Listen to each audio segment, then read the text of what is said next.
Welcome to Coming Together for Sexual Health. I'm Tammy Kramer, and I'm thrilled to talk with you about the world we are creating by coming together for sexual health. And yes, the pun is intended. My background in thinking holistically about health as a facilitator and a doula helps me talk with our guests about celebrating pleasure, combating stigma, and making sexual health care both more accessible and more inclusive of the communities we serve. We're powered by nationally recognized experts in sexual health at the University of California, San Francisco, and the California Prevention Training Center. All views expressed are those of the person speaking and not of the CAPTC or their employer. Subscribe to get our latest episodes, share with your friends, and leave us a 5-star review to help more people find us. Thank you for coming together for sexual health. Welcome to Coming Together for Sexual Health. Ina Park, so glad to have you with us today. I'm glad to be here. Thanks, Tammy. Absolutely. So Ina, this is the second of a 2-part conversation we're having. For our listeners, Ina Park, MD, is a UCSF professor. She's the principal investigator of the California Prevention Training Center, and she's also the medical consultant in the Division of STD Prevention at the Centers for Disease Control and Prevention, CDC. Ina's the author of Strange Bedfellows, Adventures in the Science, History, and Surprising Secrets of STDs. And lucky for me, Ina is my colleague, and we're here to talk about syphilis. Ina, I know you published an article in the New York Times about syphilis over the summer that got a lot of attention, and you have a lot of experience, of course, just providing clinical care around syphilis. So looking forward to hearing your perspective. It's my second favorite infection, Tammy. After? HPV is my first love, but syphilis is really a fascinating infection. And I'm really hopeful, actually, that we're going to see some declines in syphilis because of some of the exciting prevention interventions out there right now. Well, your hope is infectious, Ina. Can you give us a sense of what is the current epidemic and what is giving you that hope? Well, I want to direct listeners also to the episode that we've done previous to this on the CDC STI surveillance data. But I'm seeing some hopeful trends in syphilis. And I'll just, throw out one statistic for you that we talked about is that for the first time in my career, I've seen declines. We're seeing declines in the most infectious types of syphilis, primary and secondary syphilis, among men who have sex with men, who have borne a disproportionate burden of this infection for as long as I can remember, certainly. So that gives me hope. And we have a prevention intervention called doxycycline post-exposure prophylaxis, or DoxyPEP, antibiotics you can take after sex that I think are going to continue to affect these trends. So I'm really excited, Tammy, but it's still a really difficult infection to recognize and treat. So I really want to get into whatever aspect of syphilis you want to get into to help our listeners. Well, I think something that is interesting to me and helpful for me as a historical perspective, can you talk a little bit about the rise and fall of syphilis? Oh, yeah, sure. I mean, I'll just take us back 25 years, okay? Because in 1999 and 2000, we had almost eliminated syphilis in the country. So 80% of the counties in the US in either 99 or 2000, and I'm sorry, I can't remember exactly what year, reported no cases of syphilis. So we were really on track to eliminate the infection. And then, a confluence of things happened, one of which is that there are now effective treatments for HIV, which are great, but people are living longer with HIV and having more sex and using less barriers such as condoms. And then we had as well the advent of the smartphone, which made hooking up easier. And then we had HIV PrEP. So all of these things have piled on each other. And then we were really in 2022 at double-digit increases in syphilis and had been that way for many years. So for the first time, we're really not seeing much of an uptick in syphilis in the United States in the past year in 2023. So, which is why I mentioned to you that I was so excited. Yeah, that's very encouraging. I also feel like it's useful to reflect on the possibility of getting to that low of rates of syphilis. That also gives me hope, knowing that there's some historical precedent, even if it was at a different moment, Yeah. that we can intervene in these kinds of infections. And it's not because syphilis has become easier to diagnose or more obvious, Tammy. It's one of the most challenging conditions to diagnose in clinical medicine because it literally can look like anything. It can affect your skin, your genital organs. It can actually cause symptoms in the mouth. It can cause hair loss. So it's really easy to think that it's something else and not to even think about syphilis. Yeah, though that's quite a diverse list. Can you tell us about how syphilis works in the body and how it causes those different outcomes?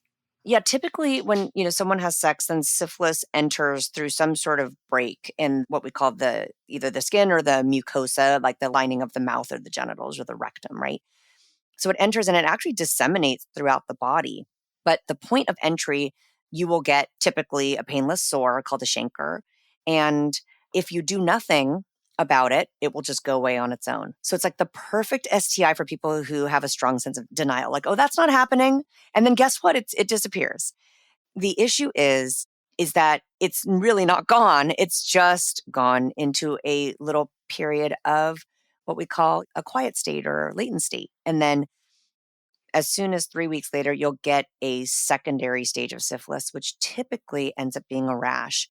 But really, that bacteria can be disseminated anywhere in your body, including in your eyes and your brain, Tammy. But Oof. typically, you will see a rash on a person's skin. And sometimes that rash is on the hands and the feet. And that's a great time to catch syphilis because not many bacteria actually cause rashes on the hands and the feet. But it's also a time when you might get growths in the genital area that can easily be mistaken for warts, or you can get hair loss, or again, as I mentioned, changes in your vision or hearing because the bacteria is disseminated all over your body. Got it. Okay. And I think, Ina, earlier you were saying that the stages where it's infectious. So, what are the stages in terms of infectiousness? Yeah, so primary syphilis is where you have that ulcer. And again, that ulcer can happen really anywhere where you had sexual contact. So it can happen up inside the rectum, for example, and you don't even know that it's there. But that's the primary stage. It's, you got an open sore, there's a lot of little bacteria in there. And then at the secondary stage, when it's sort of disseminated all over your body, for example, you can get lesions in your mouth. Those have a lot of syphilis bacteria in it. You can get lesions on the genitals called condyloma. Those have a lot of bacteria as well. So if you have lesions on your hands, there are bacteria inside those lesions, but you're not going to necessarily transmit it just by shaking hands with somebody. So you don't have to worry about that. Hmm. But if you were to take a little sample of skin or take a little punch or biopsy from the skin, you will see a bunch of bacteria in your skin as well. And those are Hmm. the infectious stages of syphilis. And as I mentioned, it can affect the eyes and the ears and the brain. That can happen really any time along the pathway of syphilis. But again, if you ignore it when you have a rash, it'll go away on its own.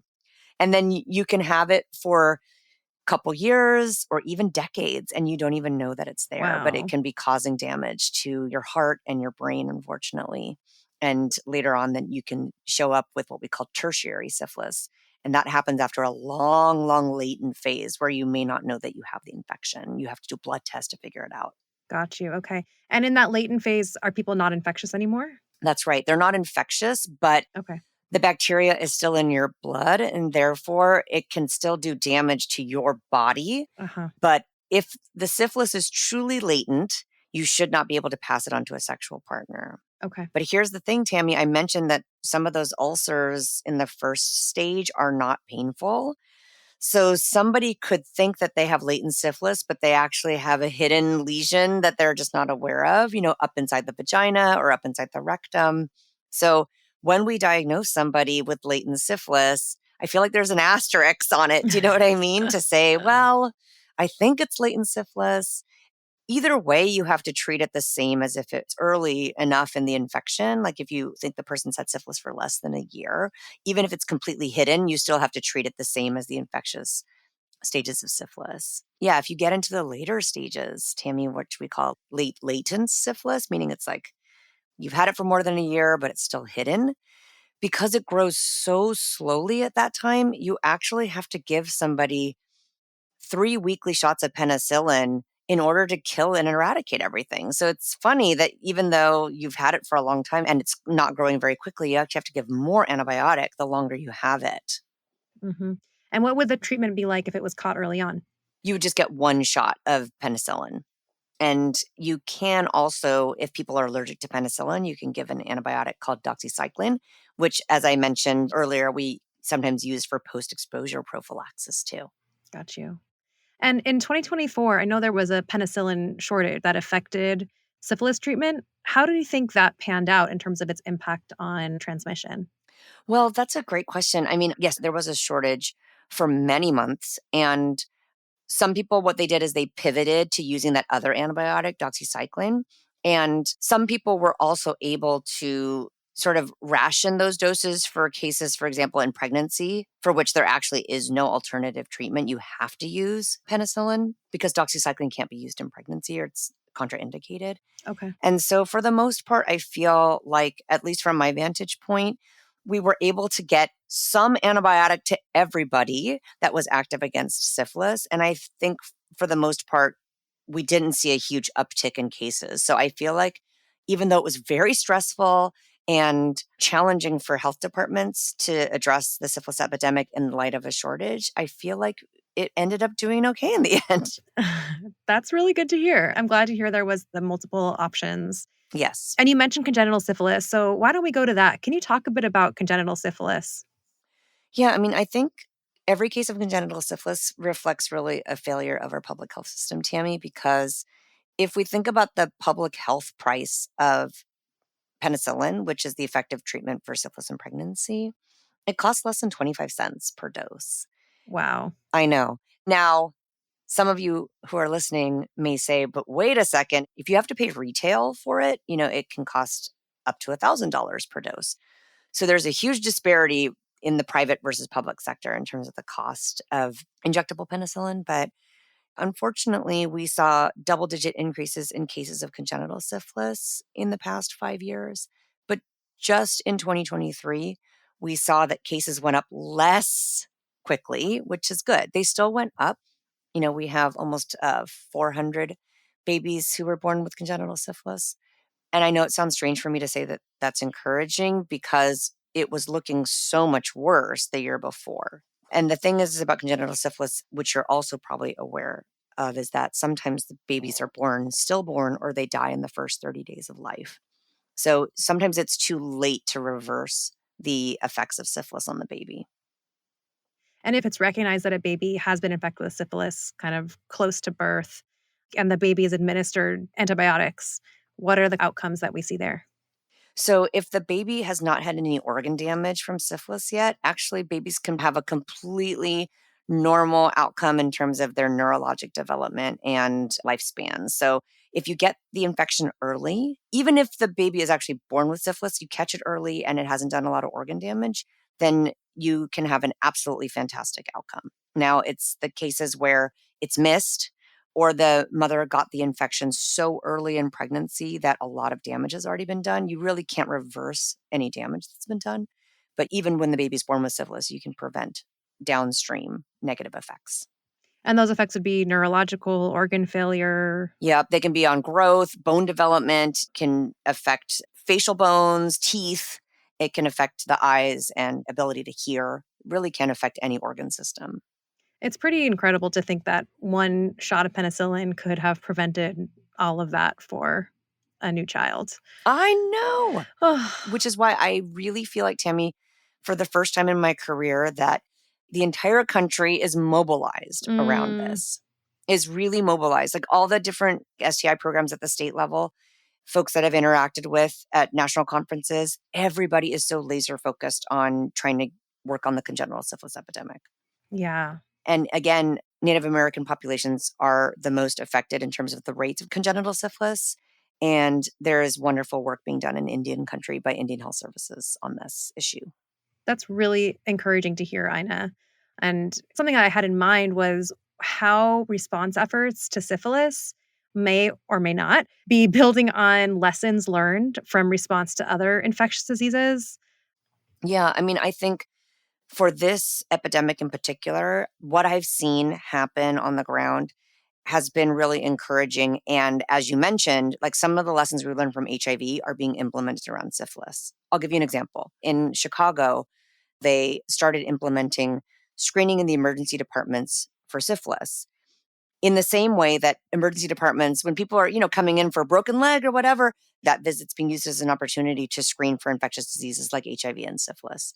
And so in Chicago, they implemented that and evaluated it and found quite a few cases of women with syphilis. And so we're able to catch women at that point when they were coming in for something totally unrelated and then prevent cases of congenital syphilis. So it's been a very effective program. Other things that are happening are, for example, syphilis testing is happening in places like needle exchanges and also in correctional settings like jails and prisons. So again, things that we've done for HIV are working well for syphilis as well. That's great to hear in terms of learning from some of those lessons, especially in the wake of course, the COVID pandemic. I feel like there's just such heightened awareness of how infections can spread. Yeah. And I wonder how that's also affecting people's understanding of what's happening or like maybe people's likeliness to take it seriously. What I'm hoping is that it reduces people's like stigma, for example, around getting contacted by the health department. I think during COVID, people got accustomed to what a contact tracer is or a disease intervention specialist. And so now I think that people are more familiar with that practice of contact tracing. So when that happens for syphilis, which is, a very important way to reduce, right, the transmission in the community, that people are more open to that because they remember it from COVID. And also the thing is that when your audience is already in a setting like the healthcare setting or at a needle exchange or you're meeting people where they are, then I think they're more likely to accept your services. So I think it's a multi-pronged approach. Ina, I'm curious, like, what would you like our listeners to take from this conversation? Like, if there's one or two things that our listeners could take about syphilis, what would you want those to be? Every physician who came up in my generation in medical school almost never saw a case of syphilis because there was no syphilis in the United States. So what I want folks to do who are listening is to put syphilis on their radar. And anytime somebody comes in with a weird rash or some weird growth on their tongue or a weird open sore on their mouth or wherever, I just want you to think about it and say the test is really cheap, order an antibody test. And as long as you realize there is a syphilis epidemic in the United States now, and it can look like anything, just throw syphilis on with the other tests that you're doing to work up somebody who's got a weird new finding on their body. Just think about syphilis. And that means that you need to find out whether or not your patient is actually having sex. So you do have to ask that question, and it can be hard. It doesn't have to be a thorough sexual history, but if the person is sexually active, especially if they're in, networks of queer folks or men who have sex with men, just order a syphilis test. Costs almost nothing. It could yield results that are very easy to treat and can really prevent a lot of heartache later. Awesome. Yeah. I mean, that's a very clear directive of what's needed. Yeah, think about it. Think about syphilis. Think about Ina's second favorite STI. Yes, think about it. Exactly. If you even think about it as a possibility, you will test for it. Yeah. And you mentioned specifically for folks who are in networks of gay men or queer men, you've also mentioned the disproportionate impact on American Indians and Alaska Natives. Yeah. Are there any other communities that we're thinking about or regions where you'd like people to have that heightened sensitivity? We mentioned it on our earlier episode, Tammy, that STIs rates are, highest in the South. And we do also have a ton of syphilis right here in California. But right now, actually, the entire country kind of needs to be on alert. I wish I could say, actually, this is primarily an issue in, this region of the country, but that's really not true right now. Syphilis has increased everywhere. So everyone needs to be on alert. And it's not just happening in gender expansive people and gay men. That's not true. It's really got to be on everyone's radar. And the CDC actually has new guidance that folks 15 to 44 in almost all the counties in the US actually should be just tested routinely at least once. So got you. I'm glad I asked that question because I think sometimes it can be tempting and thinking about this to really look at the rates in different communities and then try to look in and be like, well, this person is more likely, or kind of looking at that individual level. So that's helpful to remember for all folks. Yeah. And if we publish helpful resources along with this, where we have our podcasts listed, it'd be good to put in the CDC's geographic risk calculator. You put in your county and it'll tell you what the geographic risk is and whether or not everybody should be getting a syphilis screen in your county or not. Great. Yeah, we'll definitely put that in the show notes. So coming to the end here, where can our listeners find you? They can find me on your podcast, Tammy. They can also come to my Instagram at Ina Park MD, so INAPARK or they can find more about me on my website. It's inapark.net. And so all of my pieces that I've written for the New York Times, as well as other podcasts that I've been on, you can hear the recordings there. I do other shows other than yours, Tammy, but I try not to, but I just can't help myself. Also, I'm just going to shout out your book. Oh, thanks. I hope that our listeners will take a look at it. It's called Strange Bedfellows. Excellent read. Yeah, I promise it'll make you laugh while you're learning about STIs. That's definitely true. I recommend the audiobook version so you get to hear Ina's voice. And there you go. And what's one thing as it pertains to syphilis that you hope we can create by coming together for sexual health? Oh my gosh, you know what? I think if everybody listening to this podcast and every provider who does clinical work in America can just think about syphilis and know that there's an epidemic going on, I really think that we can put a dent in this. Well, thanks so much for your work, Ina, and for always bringing some humor, some hope, just how you show up in your work every day. Thanks, Tammy. Thanks for listening, and please follow and rate us wherever you get your podcasts to help more people find us. And hey, how about sharing this with a friend or a colleague you'd like to talk with about sexual health? Check out the show notes for the resources mentioned in this episode and the transcript of the show. Connect with us on Instagram at Coming Together Pod, on X at California PTC, and at comingtogetherpod.com. This podcast is produced by me, Tammy Kramer, with our co-producer and editor, Isaiah Ashburn, brought to you by the California Prevention Training Center. We're based at the University of California, San Francisco, and would like to acknowledge the Ramaytush Ohlone people, the traditional custodians of the land that UCSF sits upon. Thank you for coming together for sexual health.